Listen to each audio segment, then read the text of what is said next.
Resolution میں 2-3 ہم نے مین باتیں کی ہے. ہم نے عمر ایوب صاحب نے بہت اچھی کرافٹ کی ہے ریزولوشن. اسپیکر صاحب کو ابھی ہم نے جا کے جمع کرائی ہے. ہم نے یہ کہا ہے کہ سب سے بڑی بات یہ کہ اس کو سیاست نام والا ہے. جو کسی بھی صوبے کے حقوق ہیں اس کے حقوق کو آپ ضامن بنائیں، فیڈریشن غصب نہ کریں. انفارچونیٹلی نالائق حکومت غصب کرتی ہے، تفریق پیدا کرتی ہے، اشورٹی تو کوئی نہیں دیتی ہے. دوسرا ہم نے یہ کہا اس میں کہ جو ارسا کے ہے، ارسا کے مطابق کوئی انڈیپینڈنٹ رپورٹ ہمیں اور آپ سے شیئر کی جائے، ڈیٹا لیٹسٹ دیا جائے پاکستان میں کتنا پانی موجود ہے اور اس موجود پانی کے لحاظ سے صوبوں کو ڈسٹریبیوشن کی جائے.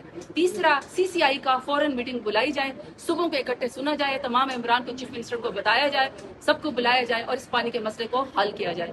چوتھی ہم نے اس میں یہ بات کی کہ ڈاؤن سٹریم میں جتنے بھی ہمارے سندھ کے بھائی کسان آتے ہیں، زمیندار آتے ہیں، کسی کی زمین اس کے اندر آتی ہے، ان اور عوامی نمائندے سب کے ساتھ آپ بیٹھیں، سب کے ساتھ بیٹھے آپ ان کی بات سنیں، ان سے آپ رائے لیں، ڈسکشن کریں اور ڈسکشن کے نتیجے میں آپ جس بیسٹ سولوشن پہ پہنچتے ہیں آپ وہ پانی کا بس حل نکالیں.